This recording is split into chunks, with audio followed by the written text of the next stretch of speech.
Hi all, this video is all about things that I find sell well on eBay, okay, as products that you can pick up to resell, pick up from a multitude of places, charity shops, refuse shops, loads of places, Facebook Marketplace, places like this. So watch on for 10 things that I feel fall into this category. My name's James Smith and I've been running channel JR74 as an eBay store for 2 years now. Okay, so really this channel is all about me giving to you the information that I found. I want it to be educational, okay? Usually at this time of the week, I will release an in, on and gone, but the gone part, the things that sell within 7 days, in the week over Christmas I didn't put anything on there, so I've got nothing to compare it to. So that's why this week I'm doing two sort of like eBay help things. I've just released a video on effective listing. This one is about 10 products. There are more. Maybe I could do more of these videos about 10 other products, but the 10 that I'm going to mention to you now are those that I feel sell well and have sold well for me. So I'm passing stuff on. Here we go. Throughout my videos, I do mention the H word quite a lot. Hobbies. Hobby stuff sells and sells really well. And for my first category I'm going to cover, it's coffee drinking. Coffee drinking is a hobby. If you define a hobby as something that you enjoy doing, you're not going to drink something and then, oh, it's disgusting. Okay, but I'm going to carry on drinking it. You're not going to do it. You drink coffee for enjoyment because you like the taste. Now, I have sold many products to do with coffee. The ones that spring to mind are espresso cups. I can remember I bought a set of 8 for 15 quid. And, you know, 8 cups and 8 saucers, the little ones. And I broke them up into groups of 2 because really, who's going to buy 8? This is my mentality. Somebody might, okay? But you're reducing your market if you put all 8 out there. If you put it to 2, then you've got a husband and a wife, okay? A husband and a husband, a wife and a wife, or 2 people that are going out together, 2 people that are living together would get this, okay? You don't really tend to give espresso to kids. So really, it's only 2 that you need, unless you've got grown-up children living with you, when maybe, you know, it could be 4. But again, what you want to do is maximize your market, okay? So with those cups, as I said, I paid £15 for 8, and I sold 2s at about £10 each, between 8 and £10 I took offers on them. So there's a profit there, okay? I also recently managed to find, and some coffee stuff has got strong branding associated with it. In this case, it was a brand called Bodum, B-O-D-U-M. Those of you that drink coffee might be fully aware of this. And it was one. I'm not a coffee drinker myself, so I will. Is it a cafetiere? It's basically a jug with that plunger thing on the top of it. So you put your beans and your water into the jug, you let them percolate, okay, and then you put that thing down and it pushes all the beans to the bottom, and what's left at the top is the liquid without any bits in it. All right, now there was a Bowden one and I picked it up for £3 and I sold it for 10. It was a brand new one, okay?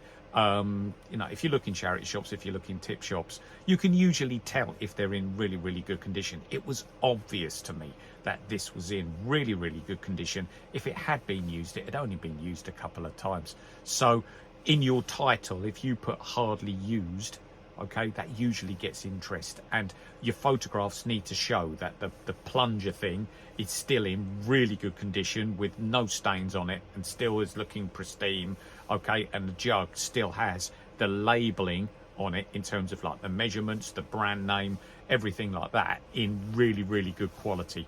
That usually gets a bit of attention.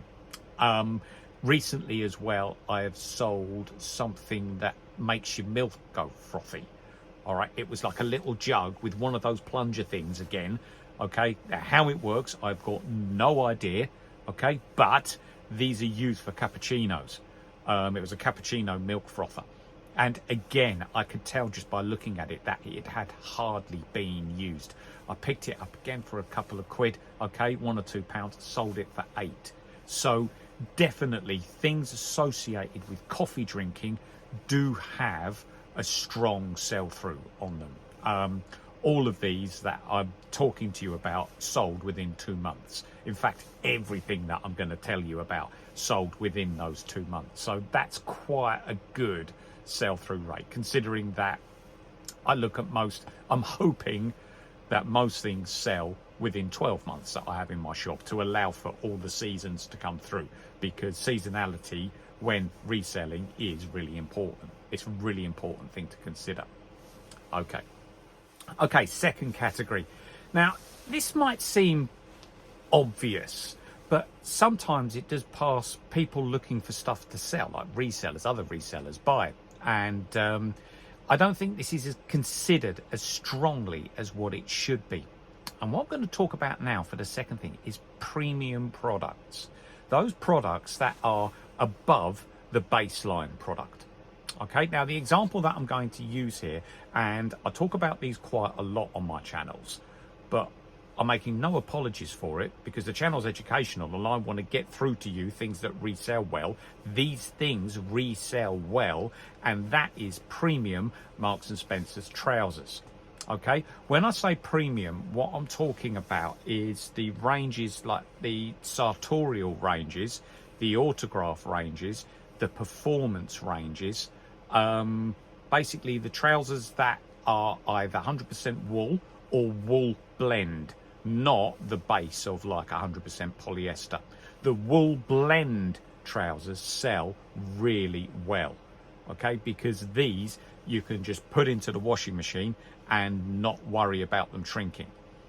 All right, and they're normally the mix is normally about 50% wool. Also, the premium trousers for Marks and Spencer's sometimes they'll have the elastic in the waistband, the sort of like the elastic give. It's a little bit of elastic about that long that you can see, and this allows the waistband to stretch. That isn't in every pair of trousers, and that really does add to ease of movement. So certainly that material and that sort of like the sub branding within the Marks and Spencer's trousers works really quite well. Look, everybody in the country, everybody in the UK, because I know that there's watchers from this all over the world. So in the UK, Marks and Spencer's have got a really, really good brand advertising. It is a brand that virtually everybody is aware of. So just think of, if you're in another country, just think of a department store that's very famous that many people have got items of clothing from. In the UK, it would be Marks and Spencer's. So yeah, this is definitely something to look out for, because again, if it's photographed well, you photograph the labels well, you photograph the materials that it's made out of well, and you get that information into the title, and you take a photograph of any added features to the trousers, such as that little bit of elastic that allows the trousers to stretch so that your potential buyers can see these, you will normally find that they sell very, very well. So it is the premium stuff, because in the shops, these things are like northwards of £40, northwards of 40 Great British pounds. So, you know, we're talking here about a pair of trousers that are in good condition, that are just as good as anything that's actually in the shop in terms of its quality, because there's no rips, there's no tears in it or anything like that. It's still in good condition, and you're offering it for about £10 to £12. And really, for me, a rule of thumb is if it's below a £5, you can pick it up. The sort of shops to look out for are the shops that have a lot of trousers in, that basically they'll just put them out and they'll just price all the trousers at the same level. But with trousers, especially the trousers that you go to work in, okay, if you've got like an office-based job and you've got to dress in like a shirt and tie, who wants to spend a lot of money on that sort of clothing? You know, so definitely I would say that eBay is a place to go to for that sort of clothing, and you as a reseller can certainly get in or tap into that market. So second thing, premium products. To categorize, each and every one of these falls into, I feel, the same category. And this is what you should be thinking whenever you're sourcing for anything to sell on eBay. And that category is something that you will think of and then think to yourself, how much? What is it made out of? And then insert any precious material. Usually it's gold. Made out of gold? You know, why is it that much? Okay, surely you've had conversations with prospective partners. Surely you've had conversations with yourself when you've come across a product. Everybody has a price in their head about how much they expect that product to be. Brand new, I'm talking about. And when you actually do the research, you find that it is far, far, far above where you expect it to be. And really, you can't fathom any potential reason for this. Okay, you cannot understand why it is nearly double or triple that figure that you put inside your head. So every single one of these products, I think, fall into this category. So let's have a look, shall we? Right, back again now. Beauty of these videos when you're recording them is that you can do it and then go and do stuff and then come back to it. Okay, been out for a nice afternoon walk. Excellent. Okay, reset the mind.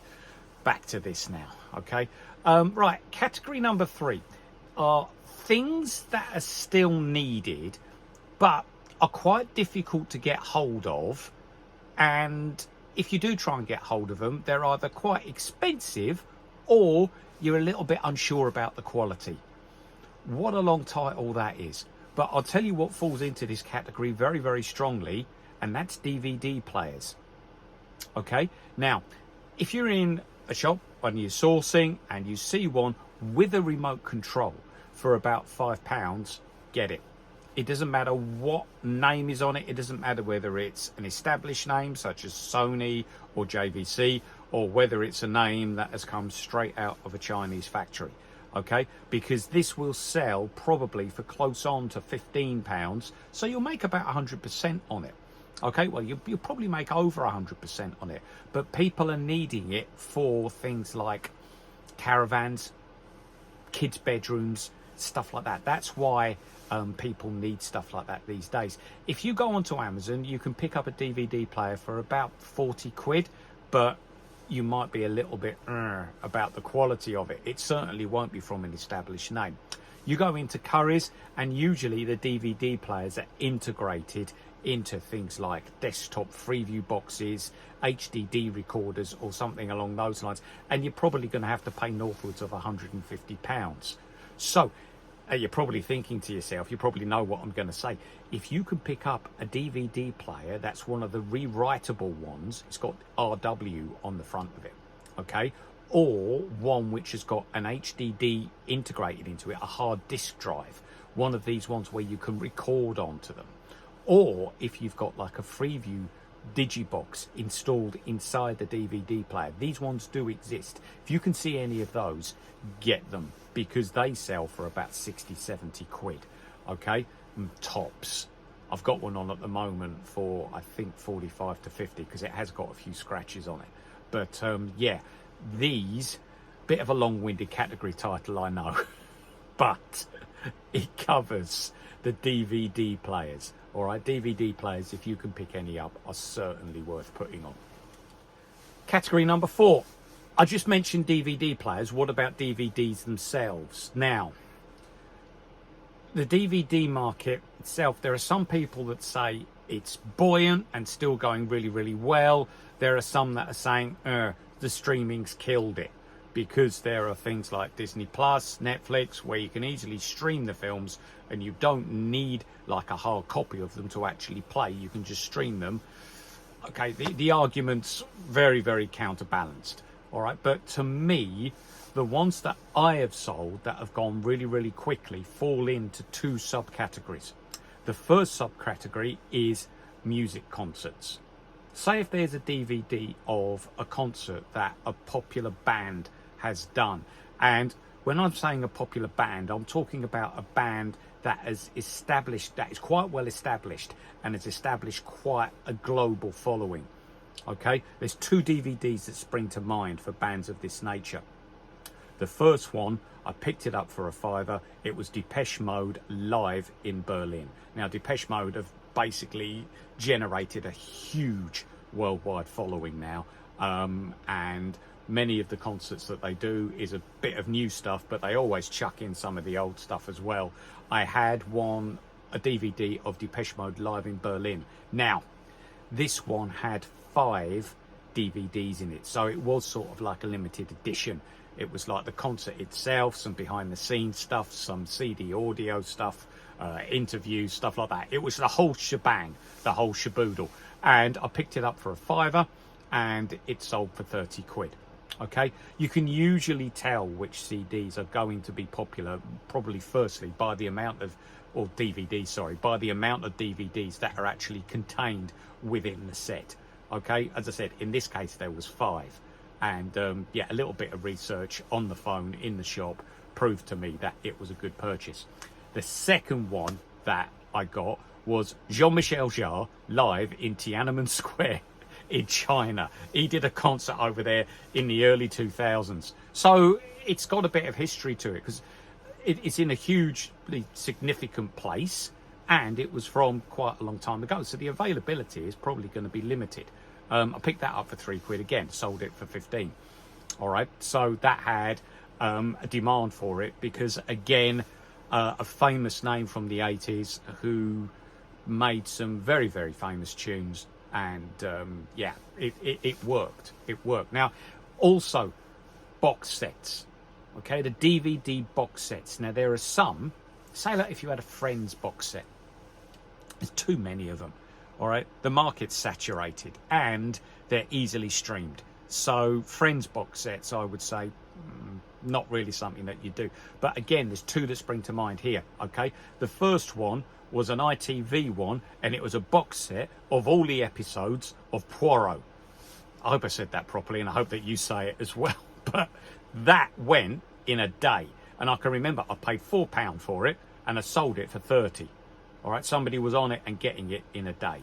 And with the box sets, basically, they're already wrapped themselves. You just wrap the box that they've come in a bit of like bubble wrap, and then put the postage bag over it, and you know, you can, I am perfectly confident in sending that away. Okay, the boxes themselves need to be in good condition, but if you wrap it in bubble wrap, it should be okay through the postage system. The second one was, I think, about 40 Laurel and Hardy films and sort of like TV appearances and stuff like that. That went very, very quickly as well. That was actually given to me by a friend. I gave him £2 for it and I sold it for 12. So again, over 100% markup. So there are, you know, what are we talking about there? Probably TV shows that would have a following, that people would remember, that people would enjoy watching. Yeah, so that's another category there. You know, box sets of DVDs, but not any box set. You do have to think about whether it would work or not. The thing that I do is I would take them home, keep the receipt, take it home, and check the streaming services to see if there's any of these on the streaming services. Like if there was Laurel and Hardy, every Laurel and Hardy film on Netflix, I would have taken it back, but there isn't, so I put it out there and it worked. But there are some people who don't like the streaming services and want the actual physical copies. So yeah, if the box set's in good condition and it's one which there's a lot of them, then it's worth a punt.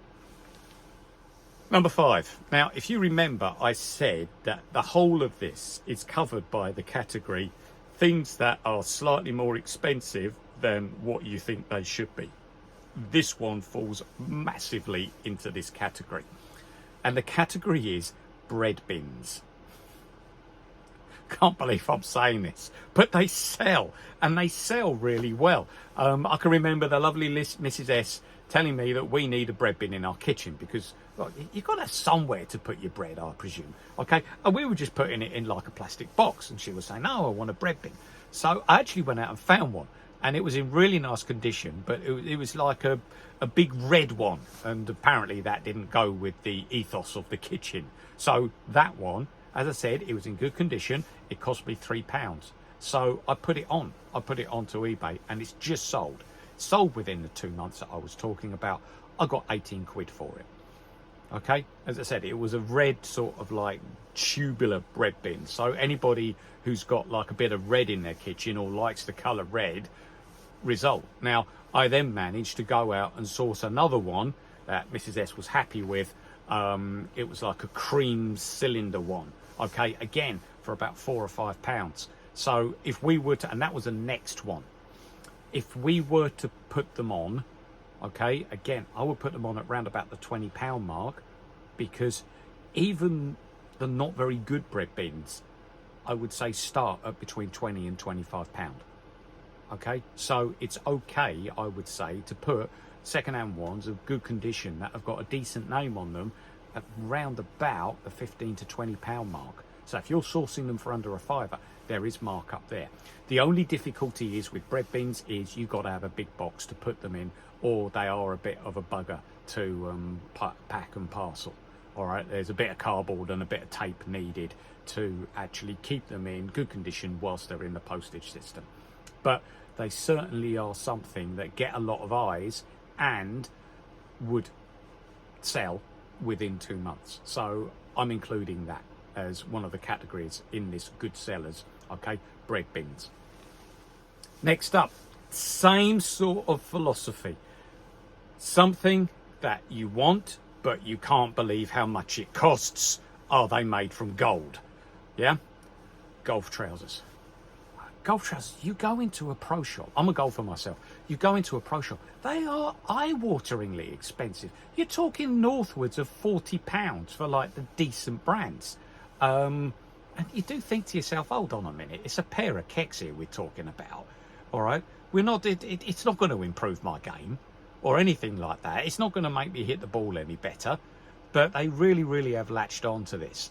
You know, a pair of just Nike golf trousers or Adidas golf trousers now are about 35 to 40 quid. So, as I've said, trouser wise, you can make a little bit on the trousers. If you can find a pair of golf trousers in amongst all the trousers that I put out, they will normally sell very, very well. And again, picking them up for a fiver or so, you can probably get at least 15 to 20 quid for them. All right, so golf trousers are definitely things that I would put on. Even, and I have tried this, you can even make a markup on the Slazengers and the Dunlops. You can make a markup on those, because there's still people out there that wear the brands like that and just want a pair of golf trousers. Okay, so golf trousers. All right, that is and golf shoes. All right, golf shoes are a good one. If you can find a pair of golf shoes, again, for around about the same price, £5, mate, you could go a little bit above, because they do have a bit of clout. They about 15 to 20 they would go for. All right, so golf shoes as well, because again, just to pick up just a basic pair of golf shoes brand new, you were looking at northwards of 40 to 50 pounds now, and they're the ones which don't really last that long and are not particularly waterproof. You can only wear them a few times on a sunny day. Quality golf shoes cost. So if you can find a pair of quality golf shoes, then you're on to something. Next category. Where are we up to? Category number 7. I'm going to give category number 7 to anything team related. Okay? Could be a football team, could be a motor racing team, could be a motorbike racing team. They're the 3 categories that sell, or subcategories that sell pretty well in this. Oh, and rugby. Okay, 4. subcategories that sell very, very well. So anything team related, whether it be a country, whether it be a team itself, so if we're talking football, Arsenal, Man U, or, as I've said in previous videos, basically your local team as well. Each and every team has a fan base. Each and every team has supporters. I've put football stuff on in the past, and is it there 2 months later? No, it's gone. Yeah, it's been purchased. All right. So team related stuff. I've just sold like a BMW Motorsport Spanish team. It was called Motorrad or something like that, but it had all the adverts over it on the front, the back, the sleeves. Okay, this sort of stuff for a motorbike racing fan would be worn. Okay, so yeah, that's a good one. Team related stuff sells, and sells really, really well. Okay, category 8 I'm going to call accessories for big sellers. Now, the example I'm going to use here is the Nintendo Wii. The Nintendo Wii, where are we now? I think we're about 20 years down the line since it hit the shops. So a lot of households now have one. They're a great way to introduce kids into computing and like doing computer games with the kids and stuff like that. Bit of Mario Kart. Who doesn't like a bit of Mario Kart? It's a great game. All right. So the Nintendo accessories. Now, the Nintendo does have quite a lot of accessories. You've got the remote controls. You've got the bar that goes on top of your TV that detects your motion. Okay, you've got like steering wheels that you can put the remote into. There's the nunchucks, which are coming out that you put in your hands with the buttons on top that you can put into the bottom of the remotes themselves. So there are a whole load of accessories that you can actually put into the Nintendo. They sell really, really well, as long as they work and as long as they're cleaned up a little bit. Like some might have a few marks on. It's okay to go over it with a bit of alcohol rub to clean it up, or clean them up in whichever way that you see fit. Okay, there is if they're a bit yellow, if the plastic's had a bit of yellowing in it, I forget what it's called, but there's something you can paint on and leave it out in the sun, and then the yellowing goes away. Okay, it is worth doing that. The name of it at the moment escapes me. I can't remember, but if you Google getting rid on yellowing on the bottom of trainers, you will see the product that I'm talking about, because it's the same product. So yeah, so I've used the Nintendo Wii, but there are other examples of big selling things which have accessories attached to them. I suppose computing is a really, really good example of this, because you've got the Xbox, you've got the PlayStation as well. I would say that even broken remotes for these things have monetary value, because people will buy them to fix them and then sell them on. Okay, so it is worth putting broken remotes on there as well. You obviously won't get as much for them, but it certainly is a category that I would have for a strong reselling category. Again, with the Nintendo Wii stuff, am I going to have it on my shop 2 months later? Some I might have, but most would have sold. Right, category number 9. I'm going to call this category travel products. Okay? Then the examples that I'm going to use for this. Number 1, cabin bags. All right, like these small bags that you can fit so much in. All right, weekend breaks are becoming more and more popular, city breaks. And anybody who has to have like a quick trip for work doesn't really want to pay the baggage fees. Especially if on like a cheap flight from EasyJet or Ryanair, they just want to put the stuff in the cabin or even underneath the seat in front of them and not even pay for the locker. All right, so the cabin bag is very, very popular, or a bag that has got many compartments in that is designed for travel. Also, things, especially electricals, that are designed for travel. I would say that a hairdryer, you might think I'm mad saying this, but believe me, they sell, and they sell really, really well. And you can tell a travel hairdryer because the stem which you hold that comes out of the hairdryer folds upwards. okay, so that it can take up a smaller amount of room, okay, or become more compact. Braun do one called a Silencio, and I have sold 2 of those now, and they've both sold very, very quickly. So yeah, travel products, the cabin bags, and any sort of like electrical adapters or anything like that, because some of the people that travel, it's sort of like on very, very short notice. Oh my God, next week I've been told I've got to go to so-and-so. I haven't got this, I haven't got this. Yeah, some might go out and buy them, but if those that have got that little bit of time, maybe that week's notice, so they can go on to eBay and just have a look, because they don't want to spend a load of money on it. They want to see what's out there in the second-hand market. They're the ones that you want to target. Okay, so yeah, travel accessories sell and sell quite well. And the 10th example that I'm going to use for this video is combined branding. What do I mean by that? And sportswear companies definitely come into this. It is basically 2 brands coming together. Now, a brand, in the example that I'm giving here, a brand can be a company or a name of a person. All right, it's 2 brands coming together. So Adidas, Stella McCartney, that is stuff that has a lot of desire. All right, I just sold a pair of Adidas Rita Ora leggings, and I sourced them on Vinted for about £2. They went for 15 quid. They were in good nick. Little bit of a design on them. It said Rita Ora on the label.